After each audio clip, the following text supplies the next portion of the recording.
if there is really one big distributor in the market, you get arm twisted into accepting conditions that you should never accept. And this is the reality now. So this was like, that's why I was like, no way. So it was really this imbalance in the market that we wanted to stand up for the foundries. I mean, I am a foundry myself, you know, like I want that we have a future.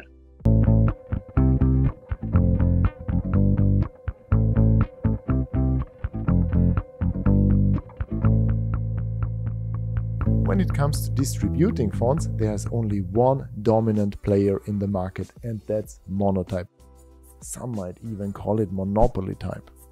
What disadvantages this has for type designers but also for buyers, I'll cover in my second part of a two-part conversation with Nadine Chahine. Nadine Chahine is an award-winning Lebanese type designer and also CEO of I Love Typography, that most of you might be familiar with as this beautiful, nice typography blog, which now also is a great place to license indie fonts. I asked Nadine what motivated her to start a marketplace for typefaces in this very competitive market. You will learn how the landscape was for licensing typefaces 15 years ago and how it is now, about the imbalance in the type design industry and what effects this has, and what I Love Typography does differently. You will also learn about CEDARS Plus, a new and different way to discover and describe typefaces. A pro tip by me, you could also use this brilliantly in a client's briefing to help you find out what mood or style they want. So enjoy now the second part of my conversation with Nadine Chahine. I know I Love Typography. I was at design school 2004 to 2007, 8, something like that. And there it already existed and already, I think it started, what was it, 2008 or something? 2007. Yes, okay. 2007, so I already August, was aware August 2007. that there was something like that, or was it after university where people sent it over to me and said, oh, take a look at that, it's gorgeous, and look at it, how it's on the web and it's typography, and it was still pretty fresh. Yeah. And we all by that, I mean the design community, really appreciated and loved this blog. And I was fairly surprised that you then announced, oh, there's a new CEO now, it's Nadine, and then because the blog was by John Bordley, and the blog is still by John Bordley. So yes, definitely. Yeah, but there's another phase now. So and a third one as well. So we want to mention that as well. And got to look up, but I unfortunately forgot the name of your colleague. Julia Hiles. Yeah, she's an actor. Julia. Yes. Yeah. And so you joined together to make this a marketplace. Why? Basically, so the most important thing is just describe the now, so that just people get a good sense of what we are doing, and then go back to how it was. So the way things are now, so the blog is still by John. Everything content related is all John. Twitter, Instagram. Sometimes I tweet. Like yesterday, I was interviewing Malu on Twitter, and then normally I will sign if it's me. I will put my name. So people know. Yeah. Like either -N or -Nadine, so that they know that it's not John. But otherwise, it's John. The selection of foundries who we invite is John. Selection of what typefaces to push, also John. So when it comes to editorial of the vision of type, is really John. Like I support, of course, and I have my own views, and then we discuss. But he and I agree on a lot of mostly everything, anyways. So but really the driver when it comes to that is more him. So I am more when it comes to the e-commerce side of things, to the business side, to the relationship with the foundries, to more the business of running rather than the content and the typography and the writing. You know, sometimes I will write, but like very rarely. Like the CEDARS article I wrote, but most of the time it's John. Things like Font Fashion Week, I'm the one who hosts it. Public speaking in general, it would be me. John doesn't like. So I mean, he's a genius, to be honest. John has the capacity to talk about type in a way that just makes it so approachable and digestible to people who might not be in any way related to that. Like we have Obama follows us on Twitter. I still don't know why, but like he follows us. I was like, why? But yay, like yeah, it's nuts. But it's down to the genius of John. So we have that, and one of the first things that we agreed upon as a team, that voice needs to be maintained as is, and it needs to have creative freedom, so that if John, like when we put stuff on Twitter, even though I asked John, like, can you make a schedule? Let's do this or let's do that. He needs to be inspired. He needs to like the typeface. And if today he likes the typeface, he will push it and he will say, why does he like it? What can we use it for? And so it's really an intuitive way rather than a preconceived notion of what we want to push, or like, we have to fill up a calendar. Oh my God, what shall I say today? It's not like that, and I think that's what really keeps the freshness and the heart in the communication, because it's coming from a place of appreciation, not from a place of duty or a task. It's not work. When John is writing about the typefaces, he's writing because he really likes them, If he doesn't like them, they're not on the site anyways. That's the barrier. Very case. But we need to like the typefaces, otherwise we just don't take them, or we don't invite the foundry, because it's all by invitation in any case. So that is that. But to go back to the story of how things started. So I was having a conversation with someone within our industry, and it was just before I announced my first library after me leaving Monotype. And I wanted to distribute my fonts. It was a collection of 7 families, and I was very excited that finally I have my own thing. And I had my website, but it's not a web shop. There was no e-commerce aspect to it. It was barely working anyways, and I never look at it. And then I was looking at the font distributors, and there was nothing that I felt comfortable with, and I could not go back to Monotype and give them my new babies, because they already had my old babies, like the Frutiger Arabic, the Helvetica Arabic, the Universe, the Avenir Arabic, all of them. I have zero control over their the way they are marketed, the way they are sold, anything, the way they are extended. They're out of my hand. And Frutiger Arabic less so, because it's under contract, but everything else, it's just, I have zero say. Like they've extended Avenir Arabic and didn't even tell me or show it to me before it's released, So it felt impossible to go back. And there was this imbalance in our environment, in our, industry, with a monopoly on one side and very little as competition, very, very little. And maybe let me tie right into that for a moment, since just that the viewers or listeners understand. When I was starting out as a graphic designer and doing stuff, and later on as a user interface designer, the place I would go to buy typefaces was MyFonts back then, and this was in 2006 or 7 or 8. If I bought, to be honest, typefaces back then at all, since they somehow appeared on the hard drive from some sources around me at design school back then. But later on, of course, for client projects and so on, you had to license the typefaces. And then I went to MyFonts and enjoyed the experience back then. And MyFonts then got bought by Monotype. And then later on, I enjoyed FontShop a lot, since it got a redesign, it was nice. And later on, FontShop got bought by Monotype.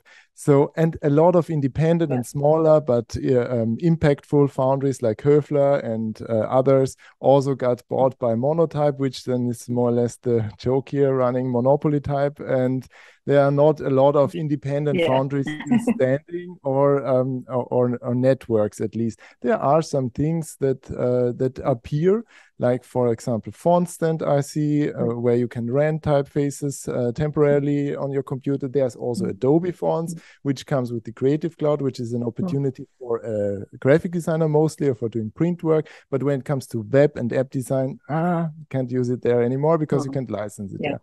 And then there's, on the other side, still options like the type designs network, the type network, where you can also kind of license it temporarily and use it.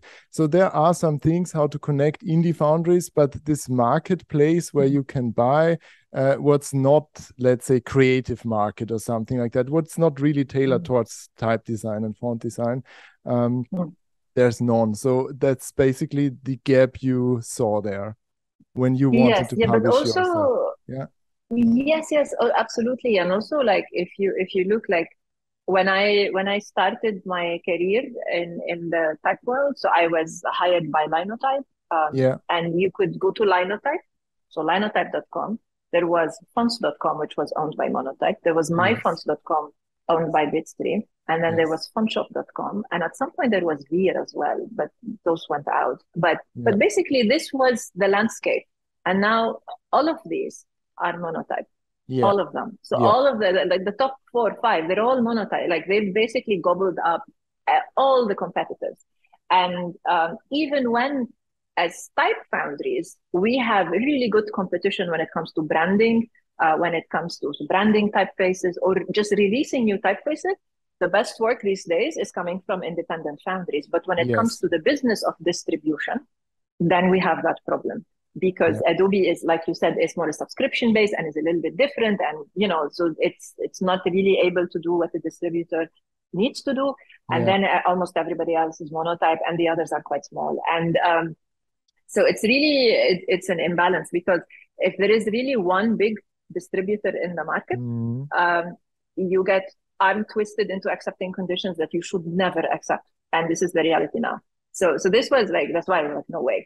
So it was really this imbalance in the market that we wanted to stand up for the foundries. I mean, I am a foundry myself, like I want that we have a future, because there were many times when I thought that it will not be possible to have a career as a type designer in 10 years because of the trend that we were seeing in the market.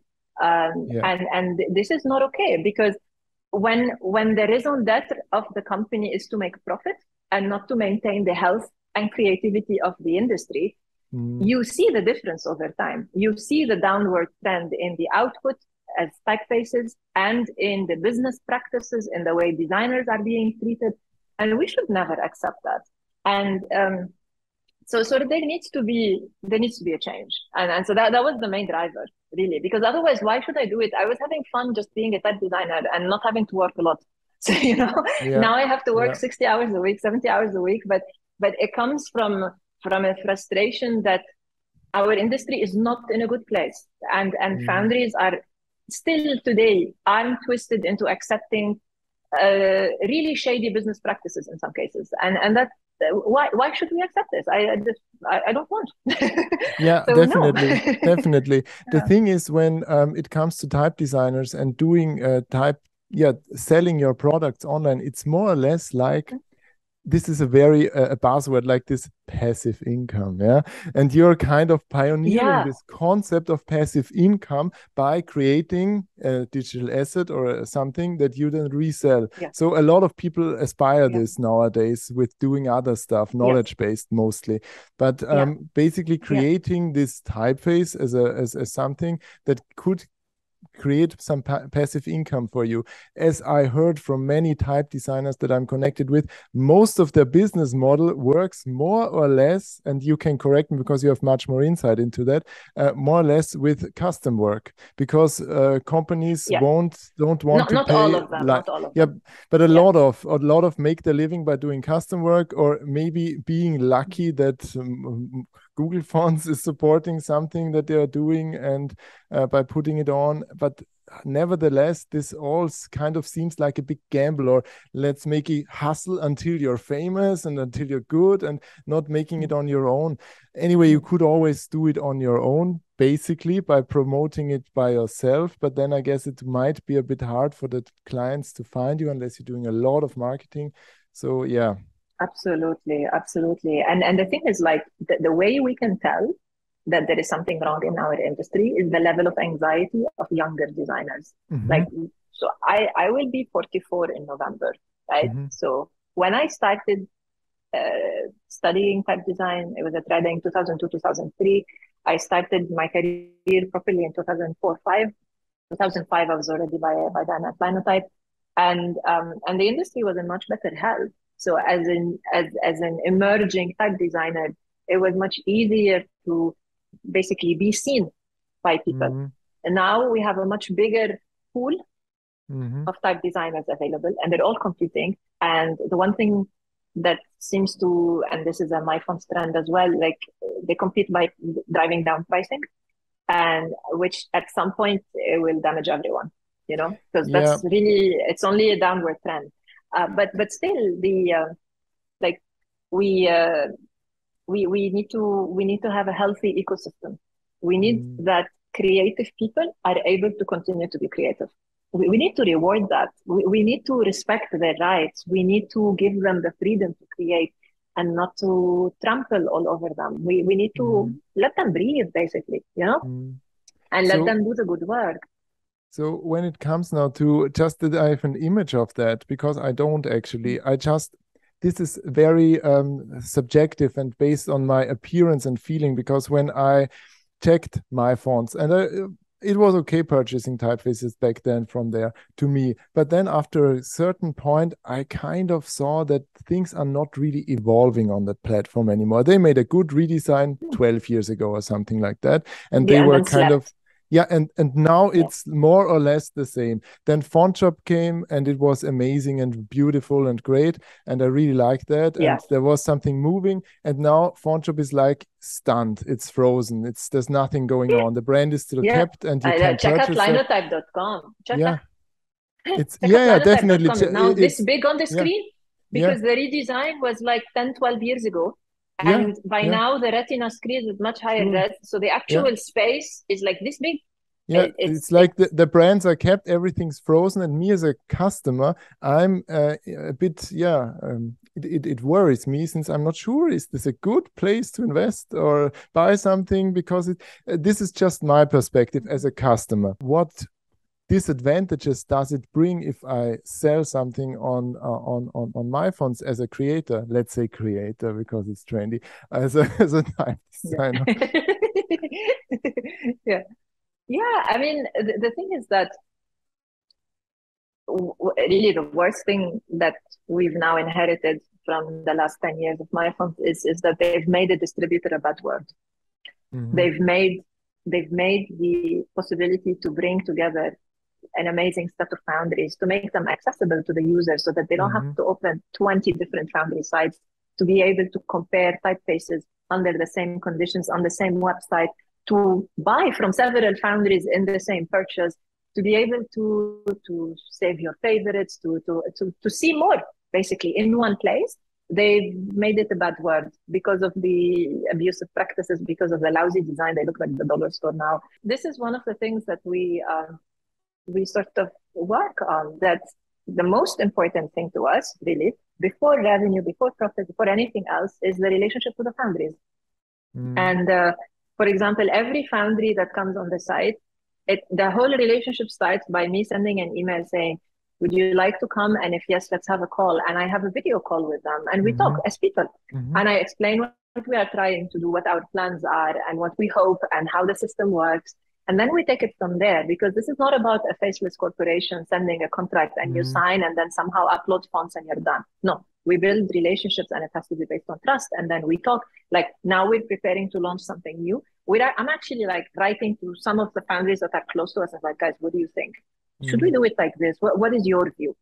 We did some research about pricing. We invited for a full meeting with all the foundries that we had, and to just show them the research, because there's business research that needs to be done and no one is doing, and no one has access, or the possibilities to sit and do it. And so we come to this not as a distributor. We come as a partner we are on the side of the foundries. Yeah, that's really at the heart of it. If I am thinking about something for ILT and I'm wondering, is this a good decision or not? I switch back to my foundry, because my foundry is on it, right? I switch back to my foundry hat and I'm like, is this something I'm willing to accept? And I'm quite picky. And And to so that's say really it's at the heart of it. Yeah, sure. And to say it's a really more pleasant experience to browse it on ILT compared to your site. No offense. since it's easier to compare, it's a marketplace. On And my website. Oh yeah, of course. My website is stacked. No, and like I only have like some small tester and because I just didn't invest and I didn't want to it's pay. there. You know? Sure. It's there. People can find it, but like on ILT, then you see it, and you get just a better experience. I really appreciate Nadine's mission and enthusiasm about this, and I really want this project to succeed. We need an alternative to Monotype for type designers, but also for the buyers. Have the variety of a marketplace, but concised on a nice place where you can browse fonts, which is fair for the foundries. This is also the reason why I joined as an affiliate partner. You can click the link below to go to I Love Typography, and the next purchase will support this project and of course also pimp my type with a small amount. So thanks for that. And now on with the conversation. You are, as myself, a very strong opponent of the serifs are the difference. My God, yes. Yeah, because they're somehow the thing that people more or less fixate on, because they think that's the difference. But it's more, as you already said, it's the contrast of the typeface and the skeleton, the construction. Structure. But we need to tell before we get into CEDARS, we need to explain to them why this is a bad thing that people are fixated on serifs. Because when you create a typeface, you're creating the system. And there is the bones, the skeletal system. That's the structure of the typeface. It's the bones. And then you put the meat and the muscles on top. And this is how thick and thin the typeface is. If it's a very bold typeface, or very thin, and where it changes, then it's tilted this way or that way. That's part of the axis as well. And at some point, you put the shoes and the hats on. But that's after you've created the body. And sometimes there needs to be a relationship, obviously, with what you are wearing and the shoes you are wearing, or the hat that you're putting on. But this is at the end of the creation, not at the beginning. Like, you're going to create an avatar. They give you many things before they show you the shoes. And this is the serif. The serif is the in-stroke and out-stroke, and then sometimes double in-stroke. Right, but it's the surface, it's the terminal, it's the treatment of how the letters begin and finish, and there are many letters that don't have them. And if we call an entire very large set of typefaces as serif, suddenly unconsciously, when you start to design a typeface in that genre, you immediately think of what will the serif look like. And you're like, hey, come on. There are many other things. We can talk about the contrast, the energy levels. It's not even in the details. We bury the serif all the way down in the Latin specific section. But it's a bit, it's like, why are you creating this new avatar, deciding first on the shoes? Sometimes the shoes are statement shoes. And you will design the character, the whole thing based on the shoes. But usually not, Definitely. And then the other thing, sorry, I'm like going all over the place. But me as an Arabic type designer, I also have my own beef with calling things serif and sans serif. Like, what about Arabic and all the other scripts that don't have serifs? Why are you trying to impose your language on, or your way of thinking, which is already wrong, on scripts that don't have this? We don't have it. And most scripts don't have serifs. Like in Arabic, in some styles, we do have certain types of in-strokes or out-strokes, but they're very specific in certain letters, and we have names for them, and the name is not serif, So it's a bit like you're drawing yourself into a corner, really. So that's my revolution. Definitely. Only focusing on that is very Latin-centric, definitely, or very Eurocentric, of course. And when it now comes to your system here, I think it's, to me, as a designer, but I think also to somebody it's a bit overwhelming at first, because you have a lot of explanation here, okay? But when you go down there, you have some images, you have some images, so it makes it a bit easier for you, even as somebody who is not so much into the terminology. And this is horrible to anybody who is starting out, because terminology is awful or hard or intimidating. So it's easier to see in these examples how the contrast of the stroke should be, how the energy should be, how the finals should be, and so on. And you can even go, just for the viewer here, how the arches are connected into the stems. So it's very, very a lot of options here where you can pick from and you can choose. But first of all, you have the option to check these traditional categories, okay, but then you can also check the scripts. And yeah, as you said, Arabic is not very much. It's only 22 typefaces yet, I guess, since there's not so much supply still. But on Latin, there's yeah. I mean, there are more foundries. We just need to add them. But yeah, definitely. Definitely. And since when you then can say you want something that has extreme contrast and it has a lot of energy, then you can say, okay, let me show that typefaces, and you then see the 3 typefaces that would fit into that category. And which makes it a bit easier when I'm a client and I would say, or a client, let's say I'm a designer and I want a briefing, I want to do a briefing for a design, then these are more or less the words that, especially the energy, what energy should your brand, your idea, your message have, and then you can go for that and pick something there and look for something in there. So, and then there's a lot of stuff where you can go around and take a look. I just wanted to point this out to the viewers and people watching, that there's this different way of looking at typefaces, which I always appreciate. A tiny thing. This also, the bottom is the easiest.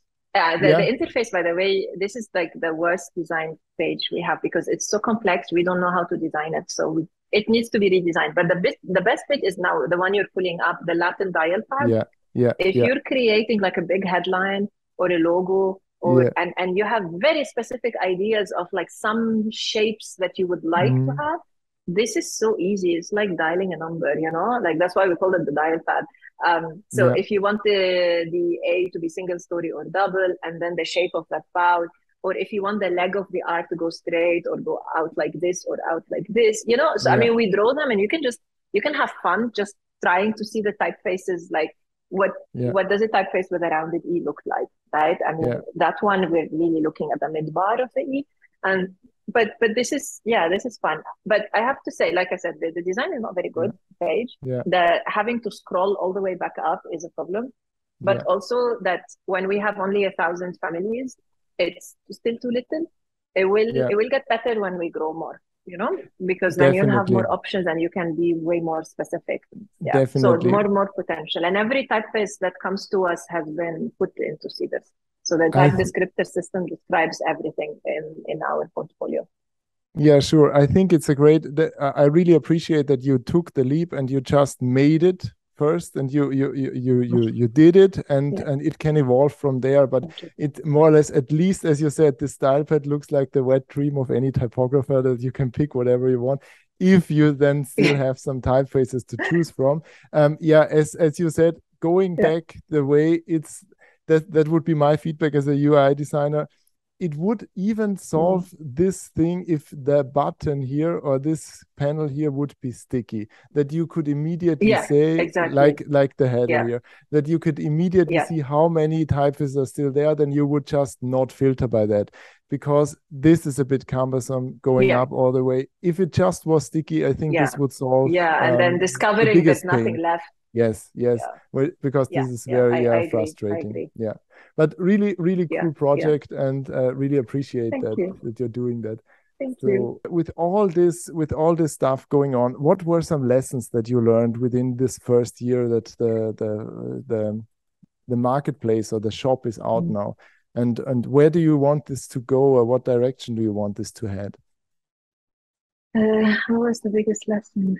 That it's just harder than I thought. I think, we knew it will be difficult, but it's harder, it's more difficult. And I think the most important is having the right partners.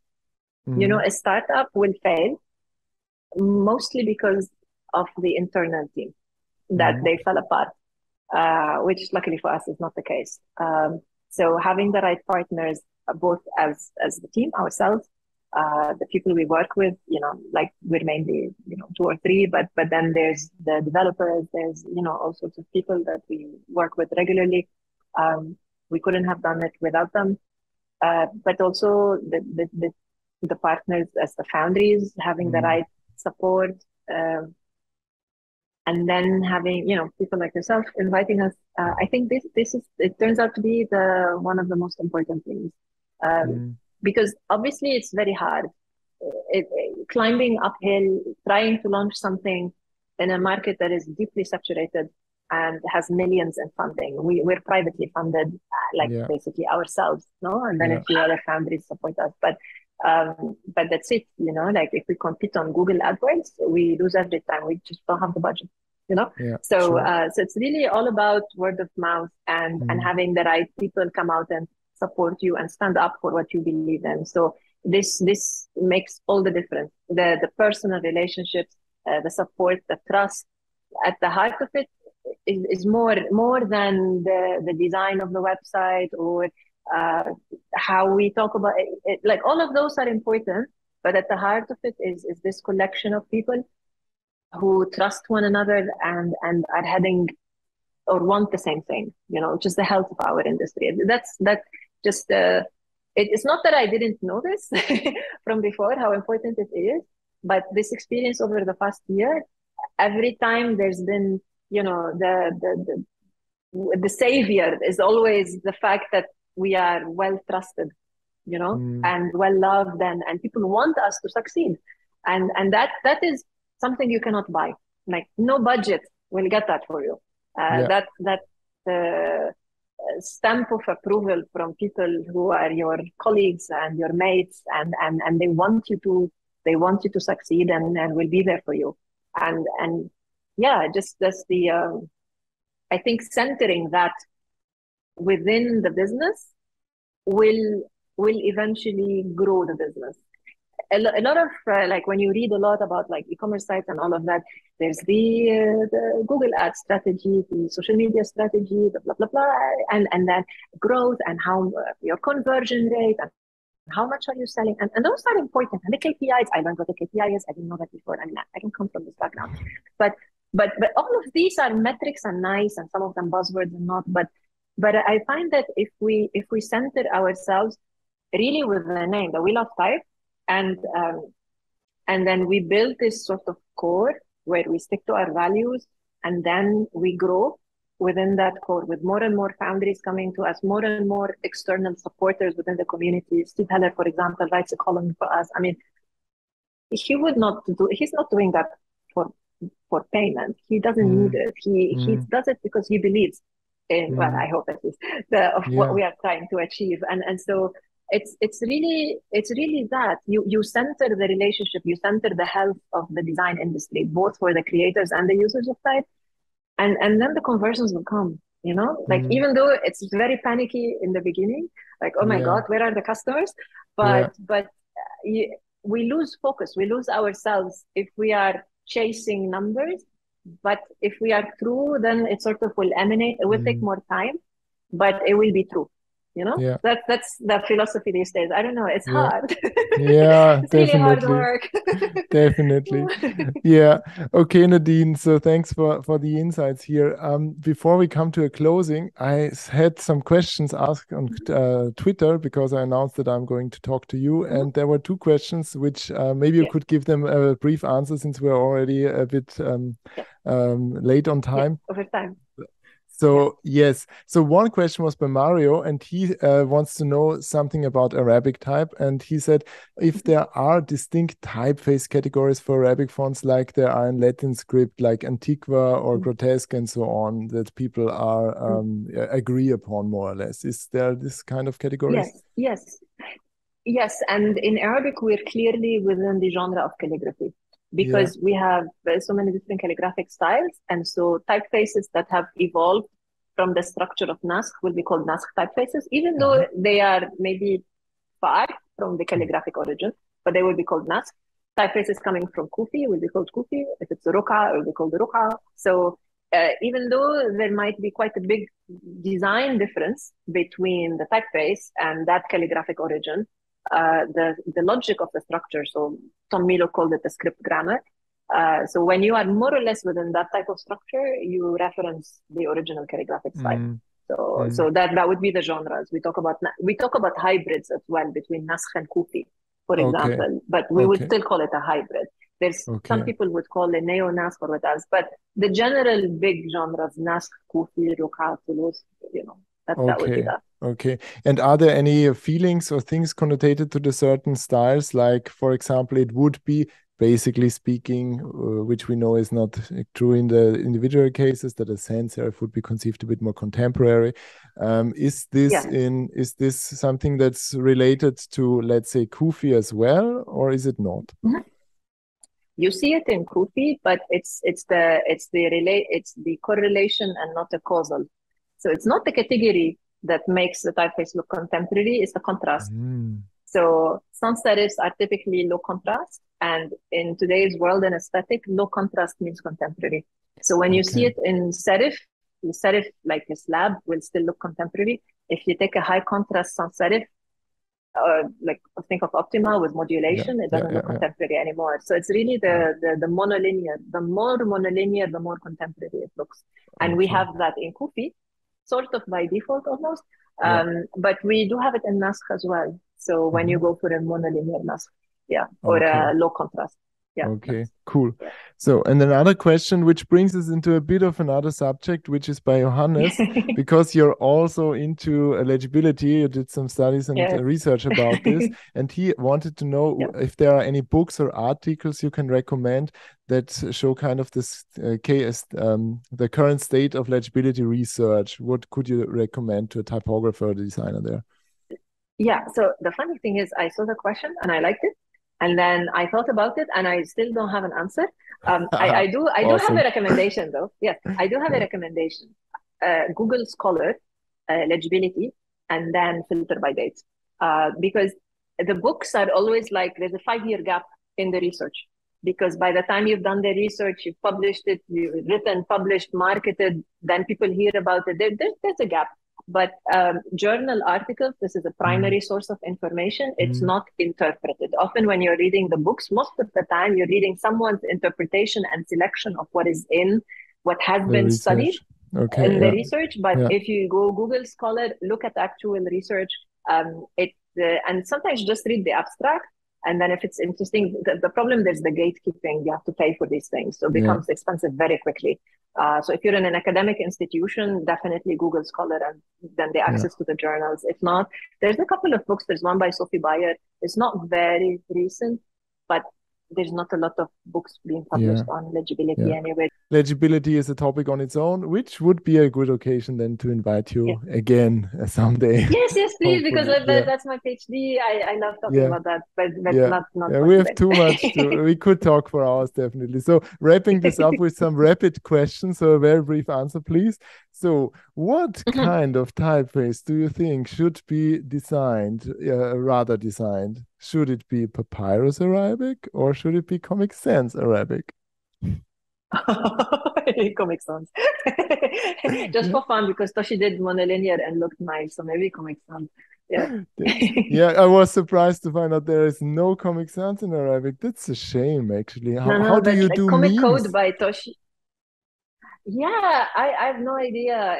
They just use the same crappy Arabic fonts that existed. That's awesome. Okay, and final one. Would you say free fonts or paid fonts? Paid. Always paid. If you can afford to, paid. It's just we need to support the people who make new ones. Sure. The industry needs to stay alive. To get new fonts, we need people to be able to pay them. Definitely. And independent foundries, paid independent. That's good to add. Yeah, definitely. Not from other monopoly sources, definitely. Cool. So Nadine, thanks a lot. Thank you very much for taking the time. It was a pleasure and an honor to have the opportunity to chat with you today. I hope the audience also found some value in it and some insights about how it is in the type industry and on the commercial side, but also some background on Arabic script and stuff, which is very overlooked in our very Western-centered and Latin-centered world. So thanks for taking the time. You're welcome, and really a pleasure to be here. And we should definitely chat some more. It's been fun. What a beautiful conversation with a brilliant woman. Really love that. If you now want to learn a bit more about the construction of typefaces and understand that, which is also in part of the CEDAR Plus tool, you can check out this video about the font trade matrix I made. So see you in that video, and don't forget to like and subscribe.